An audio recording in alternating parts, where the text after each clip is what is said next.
neighborhood had a very bad reputation. It's not that way anymore. No. Things are very different from what they used to be. I think, everybody's trying to do their best to have a better neighborhood.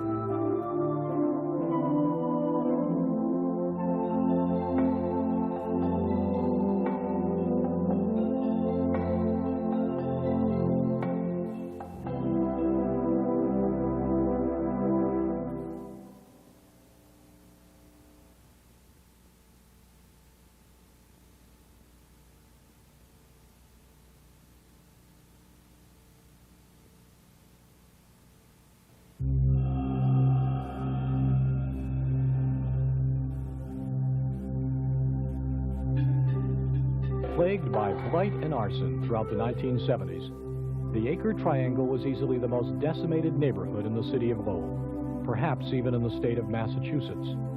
The Triangle's housing stock and infrastructure were suffering from years of neglect. Its streets and alleyways were a haven for crime and drug trafficking, and its people were disenchanted, disillusioned, and dispirited. You take your worst visions of what a slum is, and that was the Acre Triangle. A massive program of historic renovation in the nearby downtown area of the city created a stark and dramatic contrast to life in the Triangle, fueling real estate speculation and causing rents to skyrocket. This neighborhood, with its rich heritage as a gateway for new immigrants, stood abandoned and isolated, left behind in a city whose revitalization was becoming a national success story. People who lived here for many years are the people who had to persevere when the city wasn't hot. And now the city was going to be turned around, we felt that they should benefit from this revitalization. Since they were the people that worked the factories, that worked to make this economy work, they should be benefiting from the revitalization, not being victims of that revitalization. It was when plans were announced to demolish the Triangle to make way for high-rise housing that the Coalition for a Better Acre was formed. Everyone was convinced that the best thing for the Triangle was knocking everything down and starting over again. That had been their answer in Little Canada, and we know what occurred there. It was going to be their answer in the Triangle, and that too would have been disaster. This neighborhood belongs to the people that live in it. People here are working people. We are proud to live here. We are very proud of our community, and we want to work and make it better every day. The way to preserve a community is to involve its members, and not for outside planners to come in and tell people in a poor community what's best for them, but to allow poor people themselves to be part of the decision-making that goes on with how to save and preserve their communities.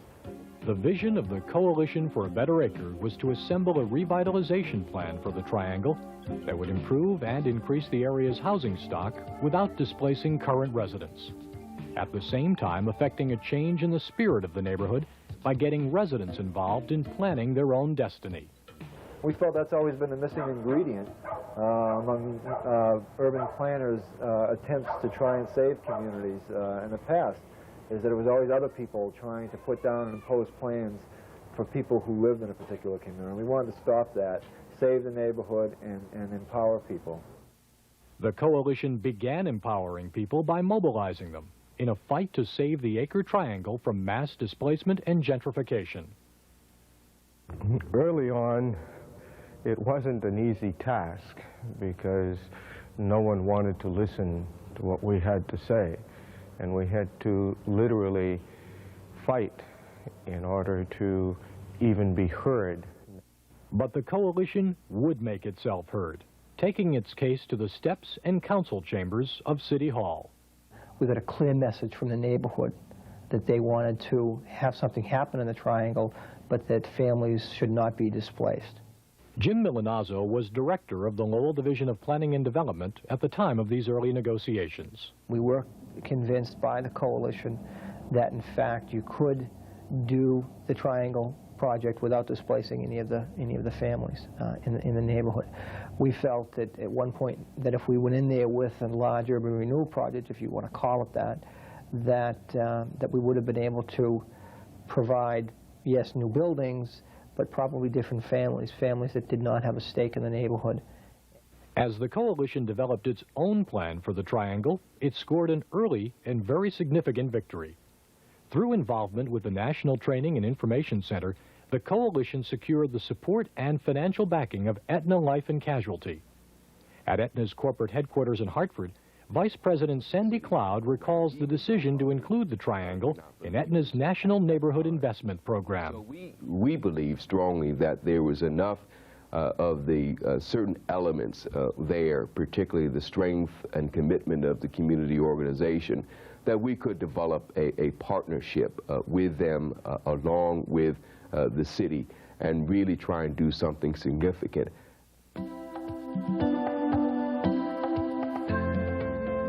And something significant would be done through an ambitious proposal aimed at transforming every vacant lot and abandoned property in the triangle into affordable housing for area residents.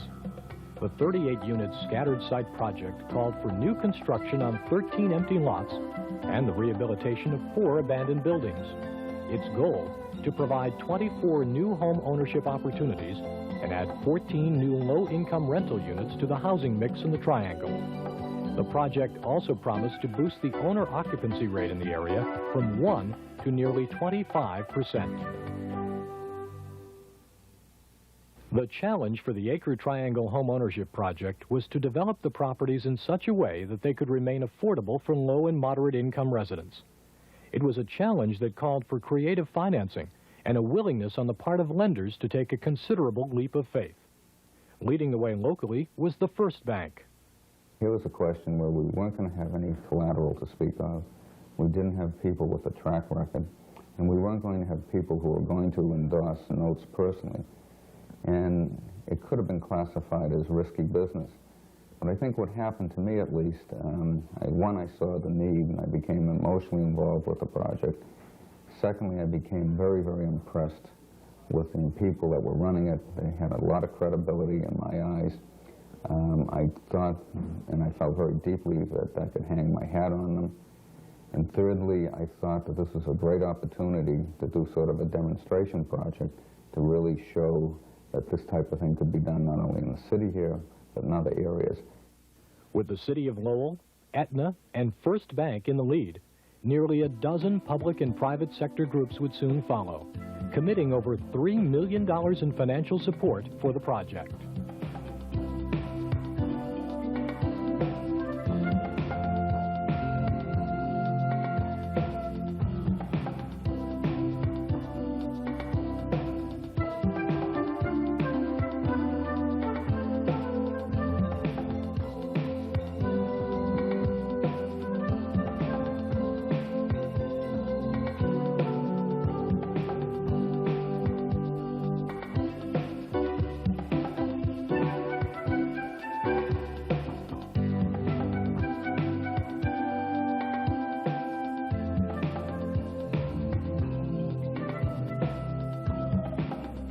An amazing public-private partnership that couldn't have been done if we didn't all rally together eventually.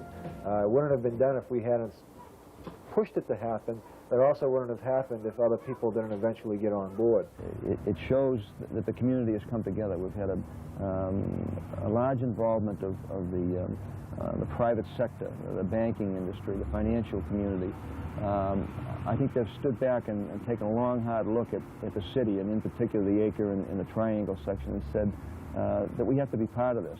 To me, that is what this effort is all about, to bring community, local government, a national financial organization, and the local financial organizations together to show America that urban revitalization can happen, and it can happen in a way that is productive for everyone, financially successful for everyone, and provide decent housing for those who are in need. The results in the Acre Triangle speak for themselves. As you go around Adams Street and the surroundings, you can see the new houses. They look much better. The streets look much better. They look cleaner. The buildings look cleaner. everything looks better. People now, when they come out of their houses in the morning, I think feel better about being able to live in this neighborhood. They feel good about being able to afford property of their own, which they might not have been able to afford trying to get into any other market. And I think that brings a real sense of pride in this neighborhood, a real sense of hope that we've come this far and that there's more work to do, that we have the ability to do it.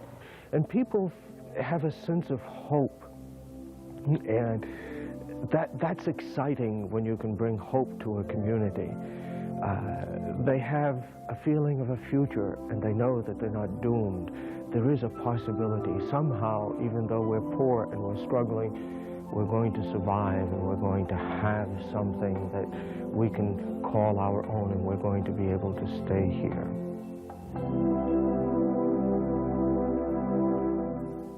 The Coalition's ability to pull together the partnership and successfully complete the Acre Triangle home ownership project has done even more than transform a neighborhood. It has established a new spirit and a new way of doing business in Lowell. The most important thing, I think, that came out of that Acre Triangle housing partnership was first an understanding that community groups can learn to be fiscally responsible, can learn to be developers that meet the standards that financial institutions would have for any housing developer, and in fact exceed those standards. And I think what it will end up doing is bringing the banking community. They do have a commitment to affordable housing, it's quite clear, but I think that what the Acre Triangle project has done through the LDFC with the member banks is to show that, yes, the neighborhood groups in this community can pull off a project like this. So I would think that from this point on, the coalition would have a much easier time in convincing financial institutions and the agencies to go along with them. Certainly, by and over that hurdle was made. This hard-won confidence and support will be put to good use in tackling future challenges. The Acre neighborhood of Lowell is still one of the poorest communities in the state. The Coalition is hoping to continue bettering the Acre through an ongoing agenda that includes the continued development of affordable housing to increase and improve the market of rental and home ownership units, the historic renovation of abandoned properties in the Acre, minority small business development to create more neighborhood-based minority-owned enterprises, tenant and community organizing initiatives to battle crime, drug abuse, and substandard housing conditions, and cultural development activities to promote ethnic pride. An aggressive agenda, but one that has become more realistic in light of the success of the Acre Triangle home ownership project. This project is a testament to what can be done, and has given us a track record to enable us, I think, to pull people together continually to provide a vision for other people in other parts of the city, other parts of this neighborhood, like North Canal, for instance. That's the most important thing facing people right now in this city. We have 267 units of low-income housing that can be lost, and the CBA is determined not to let that happen. I think that the Northern Canal project in the city of Lowell offers us a great opportunity. It comes at the right point in time when HUD will be abandoning the property and turning it over to managers within the community. It affords the opportunity to show that we really mean that we care about all the people of the city of Lowell. The Coalition is developing a plan for North Canal that will not only save the property as affordable housing, but completely renovate its 267 units. A multi-million-dollar redevelopment project that will involve the sale of affordable housing investment tax credits to local corporations. It makes a great deal of sense from an investment standpoint to get involved in a project like the North Canal. The 1986 Tax Reform Act actually made projects like this much more attractive for corporations. And like other projects being planned by the Coalition, the North Canal redevelopment will call for close cooperation from the private sector in the form of long-term financing, equity participation, and operating support. Oh, I think it's essential that the business community support this, and every indication that I have at this point is that they do. Maybe the banks, working through the LDFC or with the LDFC, could set up either funding pools or another funding source in order to help other parts of the community. And I believe that the banks in this city will do that when called upon. I feel more optimistic than I've ever been. I feel because not only am I proud of what the CBA is doing and what we're doing now, but I think that we've had a very good relationship with the city administration now and with all of the other elements who I think have seen what we can do. And I think who, were rightfully skeptical at first, wondering how can this thing turn around? I mean, it was so far gone. And now can come through and see what working together has brought about. The Coalition for a Better Acre is hoping to take the same spirit and commitment that successfully shaped the Acre Triangle Partnership and move forward to ensure that economic justice and quality of life for all of Lowell's citizens continues to be not only a dream, but a reality.